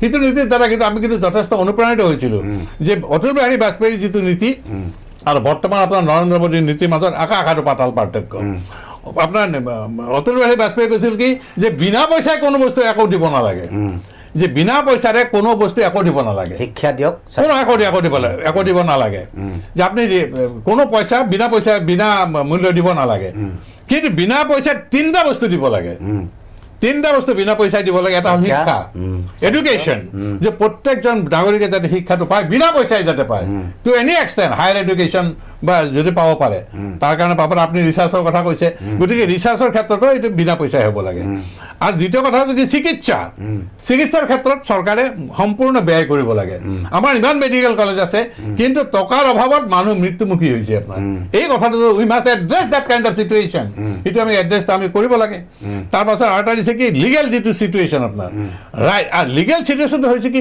সংবিধানত বৰ কিছু ৰাইট দিয়া আছে যেনে right to life right to speech right to everything এই যিটো 19 নম্বৰ আৰ্টিকেল আছে কিন্তু আমি এতিয়া নিজৰ ৰাইটটোক এষ্টাব্লিছ কৰিবৰ কাৰণে আমি এতিয়া হাইকোৰ্টত যাব লাগে সুপ্ৰিম কোৰ্টত যাব লাগে তাৰ কাৰণে আমি উকিলক আপোনাৰ হাজাৰ টকা আমি দিব লাগে আৰু সুপ্ৰিম কোৰ্টত এনেকুৱা এডভকেটো আছে 10 লাখ টকাৰ তলত নহ'লে তেওঁ কেছেই নলয় আপোনাৰ গতিকে এই ধৰণৰ কথাবিলাক আছে কিন্তু অটল বিহাৰী বাজপেয়ীদেৱৰ যিটো মূল কথা সেই কথাবোৰতো আমি বিচ্যুত হৈছোঁ গতিকে এই কথাবিলাক মই ভাবোঁ বৰ্তমানৰ যিখন নতুন চৰকাৰ সেই চৰকাৰে এই কথাবিলাক কিন্তু এটা পুনৰ বিবেচনা কৰাৰ প্ৰয়োজন আছে কাৰণ কি তেওঁলোকে যদি সঁচাকৈ দুখীয়াকৈ বা মিডল ছেকশ্যনক কৰিব বিচাৰে তেতিয়াহ'লে তেওঁলোকে এই অটল বিহাৰী বাজপেয়ীৰ এই যিটো এই 3টা কথা সেই 3টা কথা কিন্তু তেওঁলোকে ফ'ল' কৰাটো ভাল বুলি মই ভাবোঁ আৰু তেওঁলোকে এটা সুবিধা এটা পাইছে ৰাইজে তেওঁলোকক মেণ্ডেট দিছে আপোনাৰ মেণ্ডেট দিয়াৰ পিছত দে মাষ্ট ৰিয়েলাইজ মোৰ কথাটো যে হুৱেৰ দে ষ্টেণ্ড মানে আজি এই যিটো ছাপৰ্ট বেছ তেওঁলোকে পাইছে আৰু ছাপৰ্ট বেছটোৰ প্ৰতি তেওঁলোকে ন্যায় কৰিব লাগে আৰু ৰাইজৰ যাতে কোনো ধৰণৰ অসুবিধা নহয় আৰু ৰাইজে যাতে আৰু এটা ডাঙৰ কথা আছে কি যে আমি নতুন কথা ক'ব নালাগে তেওঁলোকে নিজে উদাহৰণ হ'ব লাগে আমাক নতুনকৈ কথা কোৱাৰ কোনো প্ৰয়োজন নাই নিশ্চয় এতিয়া আমি সকলোৱে বুজি পাওঁ এতিয়া সাধাৰণ ছাত্ৰ ছাত্ৰী এজনেও বুজি পায় যে what is good what is not good বুজি পায় গতিকে মই ভাবোঁ যে প্ৰতিগৰাকী MLA প্ৰতিগৰাকী ধৰক আপোনাৰ বিষয়ববীয়া তেওঁলোকে they must became examples before আছ আমাক এক্সাম্পল উদাহৰণ তেওঁলোকে সেইখন পঢ়া এইখন পঢ়া বুলি ক'ব নালাগে দে শুড ৰিমেইন চাইলেণ্ট আৰু তেওঁলোকে দে বিকাম এক্সাম্পলছ বিফৰ আছ এই কথাটো হ'ব লাগে গতিকে মই ভাবোঁ যে তেওঁলোকে নতুন চৰকাৰখনে ইমানখিনি তেওঁলোকে মেণ্ডেট এটা পাইছে সেই মেণ্ডেটক যাতে কোনো অপব্যৱহাৰ নহয় আৰু সেই মেণ্ডেটক তেওঁলোকে যাতে আমাৰ আস্থাৰ এটা সাংঘাতিক এটা ভেটি বুলি তেওঁলোকে ভাবিব লাগে ভাবি পেলাই তেওঁলোকে ৰাইজৰ কাৰণে আৰু সাম্প্ৰদায়িকতা তেওঁলোকে বাদ দিব লাগে সাম্প্ৰদায়িকতাটো কিন্তু এটা সময়ত কিন্তু বেক ফায়াৰ কৰে গতিকে এই কথাবিলাকো চাব লাগে, চাই পেলাই কেনেকৈ, আৰু সাম্প্ৰদায়িক কথাটো যদিও কৈছে, কিন্তু আমি দেখিছোঁ যে মোৰ ঘৰত কাম কৰা ভাত ৰান্ধনীগৰাকী মুছলিম, তেওঁ কৈছে যে মইতো চব পাইছোঁ সুবিধা, সেই কথাটোতো কৈছে। গতিকে সেনেধৰণৰ কথাবিলাকক কিন্তু এইবাৰ বোলে ছাৰ মিয়াৰ জনগোষ্ঠীয়ে বা জনগোষ্ঠী বুলি কোৱা নাই বাৰু, মিয়া বংগমূলক যি হ'ল মুছলমান, তেওঁলোকে বেছিকৈ বিজেপিক ভোট দিছে বুলি তথ্য পাইছে। গতিকে এই ধৰণৰ কথাবিলাক মই ভাবোঁ যে positive point for the government. গতিকে গভৰ্ণমেণ্টৰ কাৰণে এই পজিটিভিটিবিলাক তেওঁলোকে they must exploit for the larger section of the society, for the welfare of the society, হয় না কথাটো, for the প্ৰত্যেক মানে যিটো আমাৰ ৰাইজৰ কাৰণে বা তেওঁলোকে ভাল কাম, আৰু 5টা বছৰ কম নহয় কিন্তু এই 5টা বছৰ they can do wonderful things without if they are committed, যদি তেওঁলোকৰ কমিটমেণ্ট তেওঁলোকৰ যদি আছে they can do wonderful things। গতিকে সেইটো মই আশা কৰিছোঁ নতুন চৰকাৰৰ পৰা। আৰু মই কংগ্ৰেছকো সমালোচনা কৰিবলৈ নাযাওঁ, সমালোচনা কৰিব গ'লে আৰু বহুতখিনি কথা ক'বলগীয়া হ'ব, গতিকে সেইবিলাকৰ ক্ষেত্ৰত মই চেপ্টাৰটো নুখোলোঁ। গতিকে আৰু ইতিমধ্যে আৰু এটা কথা মই ক'ব খোজোঁ যে শিক্ষাৰ ক্ষেত্ৰত যে অসম চৰকাৰে কিবা বৰ পিছু, সেই কথাটো মই নকওঁ, they have done wonderful things, যে তেওঁলোকে IIMখন কৰিছে, এইমছখন কৰিছে বা বহুত বিশ্ববিদ্যালয় নতুনকৈ কৰিছে, এই কথাবিলাকক কিন্তু ইজ এ পজিটিভ থিংছ। মূল্যবৃদ্ধিও ছাৰ এইটো আপুনি ভাবেনে মূল্যবৃদ্ধি হৈছে? আৰু মূল্যবৃদ্ধিৰ কথাটো হৈছে কি, মই চৰকাৰলৈ এটা আবেদন আপোনাৰ মঞ্চৰ পৰাই মই ৰাখিব খুজিছোঁ যে আপোনাৰ এতিয়া আলুৰ দাম বাঢ়িছে, পিঁয়াজৰ দাম বাঢ়িছে, টমেটৰ দাম বাঢ়িছে, বিলাহীৰ দাম বাঢ়িছে, কিন্তু য'ত আপোনাৰ যিসকল খেতিয়কে আপোনাৰ খেতিটো কৰিছে আৰু য'ত তেওঁলোকে বিক্ৰী কৰিছে তাত কিন্তু বেছি দাম বঢ়া নাই আপোনাৰ। নিশ্চয়। যেতিয়া সেই আপোনাৰ যেতিয়া আহিব তাৰ পৰা আহি পেলাই খেতি পথাৰৰ পৰা যেতিয়া গুৱাহাটী পাব, তেতিয়া দাম আপোনাৰ 10 গুণ বেছি হৈ যায়। আৰু মই খেতি পথাৰত যিসকল খেতিয়ক মই তেওঁলোকক সুধিছোঁ যে আপোনালোকে আলু কেলৈ নষ্ট কৰিছে, পিঁয়াজ বিলাহী কেলৈ নষ্ট, বোলে আমাৰ সংৰক্ষণৰ কোনো ব্যৱস্থাই নাই, সংৰক্ষণৰ কোনো ব্যৱস্থাই নাই। গতিকে সেই সংৰক্ষণৰ ব্যৱস্থা কৰাটো আমাৰ কিন্তু, যদি সংৰক্ষণৰ ব্যৱস্থাটো থাকিলেহেঁতেন তেতিয়াহ'লে শস্যখিনি আমাৰ কিন্তু ৰিজাৰ্ভ হ'লহেঁতেন। হয়। গতিকে এই ক্ষেত্ৰতো কিন্তু নতুন চৰকাৰখনে এটা খুব বলিষ্ঠভাৱে পদক্ষেপ এটা লোৱা ভাল। আৰু যদি তাৰ কাৰণে কিবা যদি আপোনাৰ এটা চিণ্ডিকেট ৰাজ চলিছে আপোনাৰ শস্যৰ ক্ষেত্ৰত, সেইটো কিন্তু কমপ্লিটলি ডিমলিছ কৰাটো মই বিচাৰোঁ, আৰু সেইটো মোৰ আবেদন থাকিল নতুন চৰকাৰৰ প্ৰতি। নিশ্চয় আহিম ছাৰ। ঠাকুৰীয়া ডাঙৰীয়া, ওপৰুৱাকৈ যদি আমি চাওঁ তেতিয়াহ'লে আমি দেখোঁ ৰাস্তা ঘাট হৈছে, ব্ৰিজ হৈছে, সকলোখিনি হৈছে, উদ্যোগো কিছু গঢ়ি উঠিছে, কিন্তু এটা জ্বলন্ত সমস্যা আমি চকুৰ আগত আমাৰ ভাঙি থাকে, নিবনুৱা সমস্যা। নতুন প্ৰজন্মৰ যি নিবনুৱা সমস্যাই আমাক ঘেৰি ধৰিছে। একাংশ অসমৰ যুৱক যুৱতী বহিৰাগতত বহিৰাজ্যত গৈ কৰ্মৰতত তেখেতলোক নিয়োজিত হৈ আছে। চৰকাৰখন 10 বছৰ হ'ল, বিজেপি চৰকাৰ, আমি কংগ্ৰেছ চৰকাৰৰ কথা নকলোৱেই, বিজেপি চৰকাৰখনে নিবনুৱা সমস্যা দূৰ কৰিবৰ বাবে কেনেধৰণে পদক্ষেপ লোৱা উচিত, আৰু উদ্যোগ স্থাপন কৰিবই লাগিব। যিখিনি উদ্যোগ স্থাপন কৰিছে আমি ভাবোঁ এই উদ্যোগখিনিত আজি ছেমি কণ্ডাক্টৰতে হওক, জাগিৰোডত যিটো কৰিছে, ইয়াত কিন্তু বহিৰাজ্যৰ ব্যক্তিহে বেছিকৈ আহিব যেন আমাৰ অনুভৱ হয়, কাৰণ অসমত তেনে যোগ্য প্ৰাৰ্থী বা আমাৰ নতুন প্ৰজন্ম নাই যেন অনুভৱ হয়। কিঞ্চিতমান হ'লেও ওলাব, কিন্তু সাধাৰণভাৱে যদি আমি চৰকাৰখনে যদি নিবনুৱা সমস্যা দূৰ কৰিবলগীয়া হয় তেতিয়াহ'লে ক্ষুদ্ৰ ক্ষুদ্ৰ উদ্যোগ স্থাপন কৰিব লাগিব আৰু খেতিৰ লগত বেছি গুৰুত্ব আৰোপ কৰিব লাগিব। আপুনি কি ভাবে? মই ভাবোঁ এইটোৱে গুৰুত্ব। ভাৰতবৰ্ষৰ আপুনি দেখিব যিবিলাক কৃষি মন্ত্ৰী, হয়, সেইটো দিল্লী বা দিছপুৰ সাধাৰণতে ইনএফিচিয়েণ্ট হয় সাধাৰণতে, আৰু প্ৰচুৰ কৰাপশ্যন। মানে দুৰ্ভাগ্যজনক কথা, যিখন দেশৰ ভেটিটো কৃষিসকল, মহাত্মা গান্ধীয়েও কৈছে যে গাঁৱতে ভাৰতবৰ্ষ বাস কৰে, সেই গাঁৱৰ বাসিন্দাসকলক সাধাৰণতে অৱজ্ঞা কৰা হয়, সমাজক অৱজ্ঞা কৰে। সমাজক আপুনি যদি ছোৱালী যদি চাবলৈ যায়, ল'ৰাই কি কৰে, খেতি কৰে, খেতি কৰে, এইটোতো সম্ভৱেই নহয়। তাক চাকৰি, কি চাকৰি, চিকিউৰিটি গাৰ্ডৰ চাকৰি হয়। ক'ত বোলে হায়দৰাবাদত 10,000 টকা চিকিউৰিটি গাৰ্ড কৰে, তাকে চাকৰি ছোৱালী যদি বিয়া দিব খুজিব, খেতিয়ক কৰি দিয়ে। গতিকে আমাৰো কিছু সমস্যা আছে সামাজিক, কিন্তু চৰকাৰখনে মই ভাবোঁ কৃষি ক্ষেত্ৰত গুৰুত্ব দিব লাগে। কিন্তু ক'ৰবাত মই নাজানো কি কাৰণ, কি জটিল অংক যে দিল্লী দিছপুৰত কৃষি মন্ত্ৰীজন সাধাৰণ ইনএফিচিয়েণ্ট হয় আৰু কৰাপ্ট হয়, একেবাৰে সন্দেহ নাই। তেওঁলোকে কৃষকৰ কাৰণে যিখিনি বীজ আহে তাতে তেওঁলোকে কৰাপশ্যন কৰে, বহু কেলেংকাৰী ওলাইছে। কৃষকৰ কাৰণে যিখিনি পইচা দিব লাগে, যিখিনি ট্ৰেইনিং দিব লাগে, যিখিনি নতুন শস্যৰ কথা পাতিব লাগে, তাত তেওঁলোকে সেইটো ভালকৈ কাম নকৰে। গতিকে এটা অনুৰোধ, এইবাৰ কৃষি মন্ত্ৰীজন যাতে ভাল হয়, ভাল মানে পাৰিলে মুখ্যমন্ত্ৰীজনে দায়িত্বটো ৰাখক, কাৰণ মুখ্যমন্ত্ৰীয়ে কৃষিটো বাদ দিলে আমাৰ আচলতে একোৱেই নাই। আৰু অনবৰত চাকৰিটোতো এমপ্লয়মেণ্ট সম্ভৱেই নহয়, নিবনুৱা দূৰ হ'ব। বহু মাটি পৰি আছে, এইটো ভূপেন্দ্ৰই কৈ থৈ গৈছে, মানে গেৰুৱা মাটি মই সেউজীয়া কৰিম। গতিকে সেই ভূপেন্দ্ৰৰ কথাটোও যদি আমি মুখৰগত কৰোঁ যে এই দেশখনৰ যিখন গেৰুৱা মাটি তো উৰ্বৰা মাটি কিন্তু খেতি নকৰা মাটিক বুজাইছে আমি সেউজীয়া কৰোঁ আহক আমি খেতিত আমি জোৰ দিব লাগে আৰু সমাজৰ প্ৰতি মোৰ দায়িত্ব মই নিজে সমাজৰ ব্যক্তি যে আপুনি খেতি কৰাবলৈ নাক কচাই নিদিব মানে খেতি কিনো খেতি কৰে আৰু আজিকালি খেতি কৰা বহুত সুবিধাও আছে মই ভালকৈ যদি খেতি কৰে আৰু গুৱাহাটী এখন বিশাল বজাৰ হিচাপে যদি ইয়াৰ পাৰ্শ্বৱৰ্তী অঞ্চলত যদি খেতিয়কসকলে বহুতখিনি উন্নতি কৰিব পাৰে আৰু সকলোৱে আজিকালি ভাল বস্তু খোৱাটো বিচাৰে এই যিটো পেষ্টিচাইড থকা সাৰ দিয়া খাদ্য খাই খাই মানুহৰ বেমাৰ হৈছে গতিকে যদি অৰ্গেনিক যদি ফুড আমি যদি চাপ্লাই দিব পাৰোঁ আমাৰ প্ৰচুৰ সম্ভাৱনা আছে অসমতো তেনেকুৱা প্ৰচুৰ সম্ভাৱনা আছে একেবাৰে মেডিচিনেল প্লেণ্টৰ পৰা হৰ্টিকালচাৰৰ পৰা নতুন নতুন ধৰণৰ খাদ্য শস্যলৈকে এই ক্ষেত্ৰত চৰকাৰে অলপ গুৰুত্ব দিলে ভাল কাৰণ ইয়াৰ দ্বাৰা কি হ'ব আমাৰ ভেটিটো ষ্ট্ৰং হ'ব লগতে আমাৰ বহুত যুৱক যুৱতীয়ে আমাৰ নিজৰ ঠাইত থাকি মানে 10,000 টকা চিকিউৰিটি গাৰ্ড কামৰ মোৰ মতে কোনো যুক্তি নাই সি তাতকৈ নিজৰ ঘৰত থাকি সেই নেমু টেঙা বেছি 10,000 টকা পাব পাৰে আপুনি মই এইটো কথা মই কওঁ যে আমাৰ অসমৰ মানুহে কেতিয়াবা যে হায়দৰাবাদ যায় চেন্নাই যায়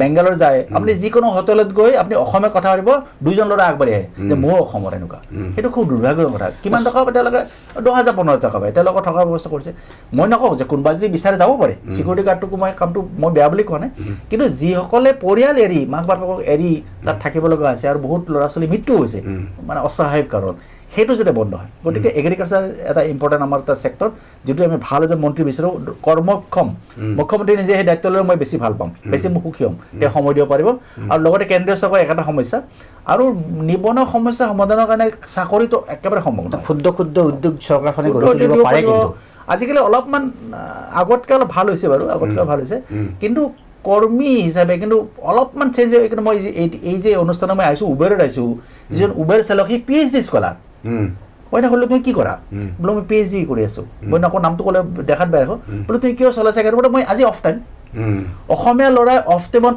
কাম কৰিব খুজিছে মই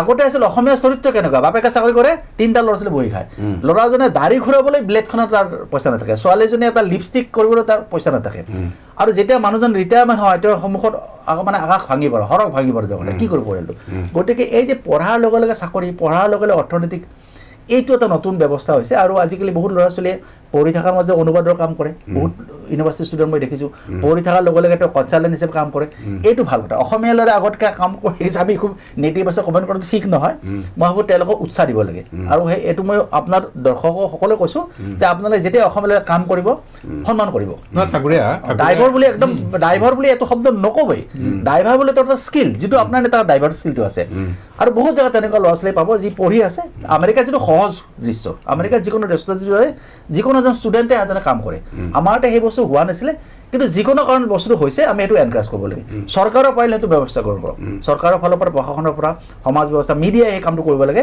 যে যিবিলাক ল'ৰা ছোৱালী পঢ়ি শুনি এটা আৰ্থিক এক্টিভিটিজ কৰিছে কাৰণ মন কৰিব পইচা উপাৰ্জন কৰিলেহে পইচা মূল্যটো বুজিব খৰচ কৰিলে পইচাৰ মূল্য বুজাটো কঠিন আপোনাক 10,000 টকা দিলে আপুনি গুৱাহাটীত মই এটা বেলাও নালাগে খৰচ কৰিবলৈ কিন্তু 10,000 টকা ইনকাম কৰিলে সময় লাগিব সেইকাৰণে ল'ৰা ছোৱালীবিলাকৰ এইটো মই উৎসাহ দিছোঁ পাঠক ছাৰ মানে কথাটো হৈছে কি মই মানে এইখিনি কথা অলপ আৰু সংযোগ কৰিব খুজিম যে এতিয়া এইটো এটা ভাইটেল প্ৰব্লেম এটা ভাইটেল সমস্যা এটা চাকৰিৰ ক্ষেত্ৰত যে চৰকাৰে প্ৰমিছ কৰিছে যে আমি 2 লাখ দিম চাকৰি 3 লাখ দিম মই ভাবোঁ এইটো এখন দেশৰ কাৰণে এইটো এটা বৰ ডাঙৰ এটা খুব এটা ডাঙৰ ইছ্যু হ'ব নালাগে মোৰ মতে যিটো নতুন শিক্ষানীতিও কিন্তু এই কথাবিলাক কিন্তু তেওঁলোকে চাইছে চাই পেলাই কৈছে যে এমপ্লয়মেণ্ট মানে কথা হৈছে কি মই চাকৰি মই নিজে পোৱা কথাটো হ'বনে মই চাকৰি বেলেগক দিয়াৰ যিটো আপোনাৰ হেৰি এমপ্লয়মেণ্ট গিভিং যিটো চিটুৱেশ্যন এই চিটুৱেশ্যন আমি কৰিব লাগে তাৰ কাৰণে আমাৰ গৱেষণাটো প্ৰয়োজন আছে যে আমি কেনেকৈ চাকৰি দিব পাৰোঁ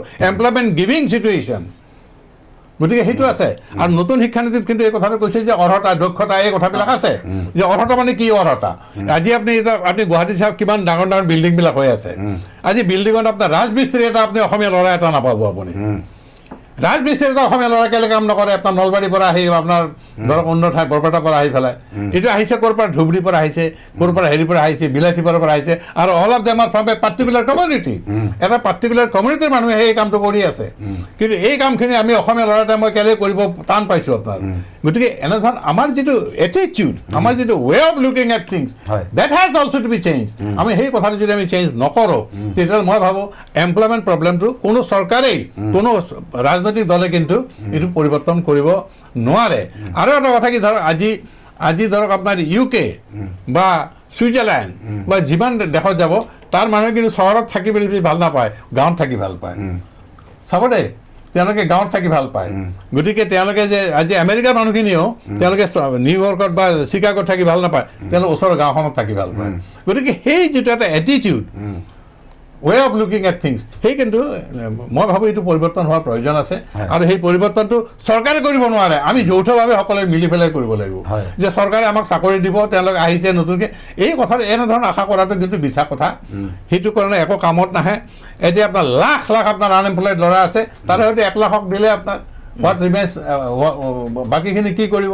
গতিকে আমি তেওঁলোকে যদি এমপ্লয়েড হ'ব পাৰে, বেলেগক এমপ্লয়মেণ্ট দিব পাৰে, মই যদি এখন চাহৰ দোকানো খোলোঁ, মোৰ তাতে 3জন আপোনাৰ এমপ্লয়মেণ্ট হৈ গ'ল আপোনাৰ। গতিকে এটা সাধাৰণ কাম কৰিলেও কিন্তু আমি এমপ্লয়মেণ্ট গিভাৰ হ'ব লাগে, এমপ্লয়মেণ্ট নিজে এমপ্লয়েড হ'ব নালাগে। এই যিটো এটা ফিলচফি, সেই ফিলচফিটো চৌদিশে মই ভাবোঁ নতুন চৰকাৰে কিন্তু সেইটো অলপ পাব্লিচিটি দিব লাগে।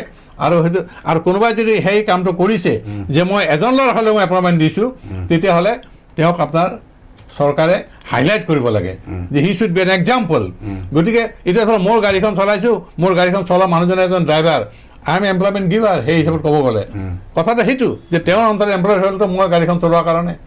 গতিকে এই ধৰক সৰু সুৰা কথা, মই এইটো কথা কোৱা নাই যে খুব ডাঙৰ এটা কথা মই ইণ্ডাষ্ট্ৰি খুলিব লাগিব, সৰু সৰু কথাৰ দ্বাৰাও কিন্তু আমি বহুত কাম কৰিব পাৰোঁ। গতিকে সেই ক্ষেত্ৰত ৰাইজৰো কিন্তু সহযোগটো লাগিব চৰকাৰৰ প্ৰতি। কেৱল চৰকাৰে গোটেইখিনি আমাৰ কাম কৰি দিব এনেকুৱা বাঞ্ছা কৰাটো উচিত নহয়। আমি ৰাইজেনো কি কৰিছোঁ, ৰাইজে যিটো আপোনাৰ আমাৰ মনোবৃত্তি, ৰাইজৰ যিটো মানসিকতা, সেই কথাটো কিন্তু পৰিৱৰ্তন হোৱাৰ প্ৰয়োজনীয়তা আছে। আণ্ডাৰ চেঞ্জ আছে। এতিয়া পৰিস্থিতি বহুত পৰিৱৰ্তন হৈছে আৰু সেই পৰিৱৰ্তনবিলাক অৰ্থনীতিয়ে কৰিছে, ৰাজনীতিয়ে কৰিছে, সমাজ নীতিয়ে কৰিছে, সকলোবিলাক কথা আছে। গতিকে এতিয়া এনেকুৱা এটা হৈছে যে মানুহে ইজন মানুহে সিজনক বিশ্বাস নকৰা হৈছে। আপোনাৰ বিশ্বাসযোগ্যতাটো যেন এটা চামথিং, এইটো এটা পুৰণি বস্তু, এটা আন্তৰিকতা, ভাতৃত্ববোধ, এই কথাবিলাক আপোনাৰ হেৰাই গৈছে। গতিকে এই চিটুৱেশ্যনবিলাক আহিছে কিয়? অৰ্থনীতিৰ কাৰণে আহিছে, ৰাজনীতিৰ কাৰণে আহিছে, অন্য কথাৰ কাৰণে আহিছে। ন্যায় বোলা বস্তুটো কষ্টলি এটা গেমৰ নিচিনা পৰিৱৰ্তন, যে মই ন্যায় পাব লাগে, জুবিনে ন্যায় পাব লাগে, আপোনাৰ এইবিলাক চিঞৰি আমি আছোঁ। গতিকে চৰকাৰে কেনেকৈ ন্যায় দিব? এইটো দিব আপোনাৰ জুডিচিয়েল ছেকশ্যনে দিব আপোনাৰ। গতিকে সেই কথাবিলাকো কিন্তু মই ভাবোঁ চৰকাৰে ধৰক এতিয়া ফাষ্ট ট্ৰেক আদালত এখন কৰি দিছে, তেওঁলোকৰ দায়িত্বটো সেইখিনিতে। তাত জাষ্টিচ দিয়া কথাটো কিন্তু কি জাষ্টিচ দিব আপোনাৰ, সেই কথাটো কিন্তু চৰকাৰৰ নহয়। চৰকাৰে এটা ছিষ্টেমৰ মাজেৰে যাব লাগিব। গতিকে এনেধৰণৰ কথাবিলাকত কিন্তু আমি সময় বৰ বেছি নষ্ট কৰাটো উচিত নহয়। মই তাকে ভাবোঁ যে আৰু চৰকাৰৰ প্ৰতি মই আমাৰ শুভেচ্ছা থাকিল, কিন্তু তেওঁলোকে ৰাইজৰ মাজত ওলাই আহক, ৰাইজৰ সমস্যাবিলাক বুজ লওক।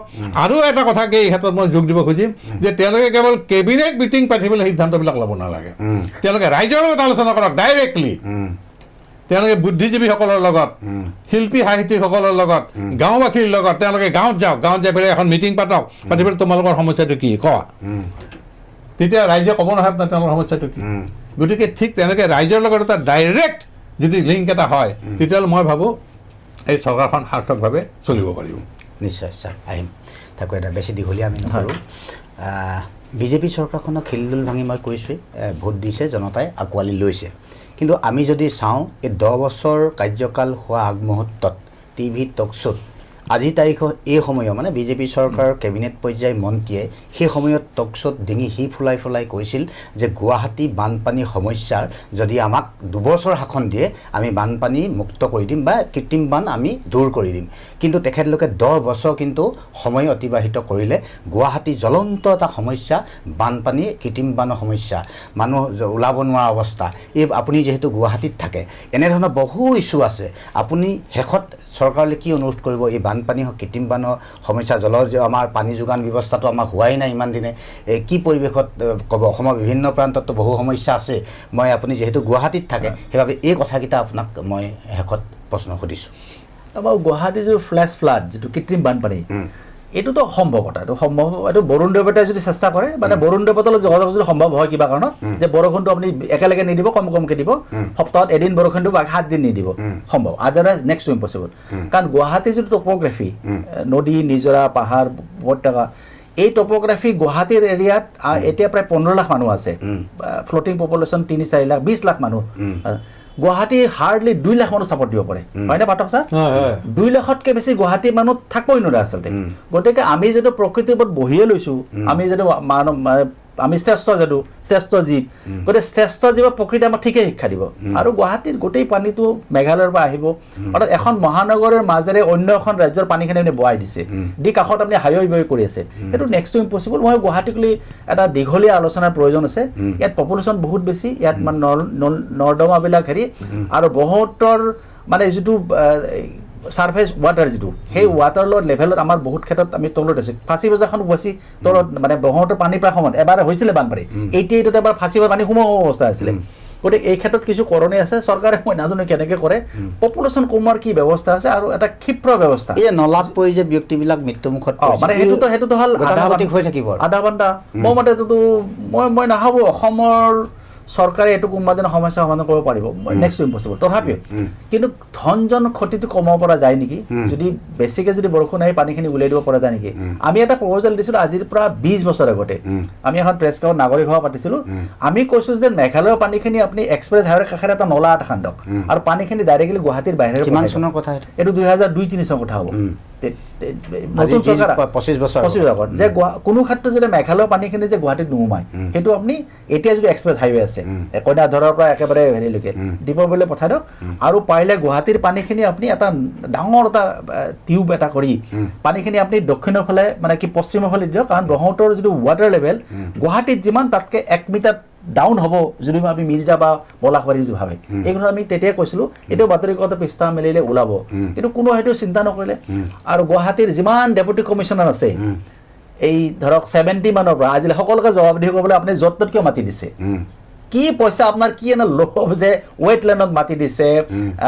ফৰেষ্ট ৰিজাৰ্ভত মাতি দিছে গতিকে all deputy commission must B accountable সেইটো সম্ভৱে নহয় সেইটো সম্ভৱ কাৰণ বহুত ডেপুটি মৰি গ'লে এতিয়ালৈকে নাহে তেওঁলোক জীয়াই গতিকে they should be made accountable যে তেওঁলোকে কেৱল পইচা কেইটামান লৈ যাতে তাতে য'তে ত'তে মাটিৰ কিয় তেওঁলোকে হেৰি দিলে গুৱাহাটীত যিমানখিনি মানুহ হ'বই নালাগিছে মানুহ হৈ গ'ল মানে মানুহটো মাৰিব নোৱাৰিব খেদিব নোৱাৰিব গুৱাহাটী এতিয়া হাব হৈছে এডুকেশ্যন মেডিকেল হাব গতিকে ৰাইজে অলপ সিদ্ধান্ত লওক গুৱাহাটীখন কেনেকৈ আমি ৰাখিব পাৰোঁ পানী যদি হয় ডেফিনেটলি বছৰত মই 7 দিনত গুৱাহাটীৰ এটা উৎসৱ পানী উৎসৱ এটা হ'ব আৰু ৰক্ষা নাই বৰুণ দেৱৰে কৃপা নকৰালৈকে কিন্তু সেই 7 দিন আমি কেনেকৈ ইটোক সহায় কৰোঁ আৰু পানীখিনি কেনেকৈ পাম কৰি উলিয়াব ভৰলু নদীৰ যিটো কেৰেক্টাৰ সেইটো হ'ল অসমীয়া মানুহৰ কেৰেক্টাৰ এটা নদী এটাক আমি নৰ্দমা বনাই দিলোঁ ভৰলুৰে আমাক গুৱাহাটীৰ মানসিকতা প্ৰতিফলন ৰাইজেও ভুল আছে এই যে পানী বটলবিলাক আমি প্লাষ্টিকবিলাক বহুত মানুহৰ যিটো পাকঘৰৰ আউটলেটটো ভৰলুত আছে পাঠস্থানে ভালকৈ জানিব আচ্ছা যেতিয়াতো সাধাৰণ জ্ঞানৰ কথা হাইড্ৰলিকৰ কথা যেতিয়া ভৰলু পানী তলত থাকে পাকঘৰৰ পানীখিনি ভৰলুত পৰে যেতিয়া ভৰলু বাঢ়ি যায়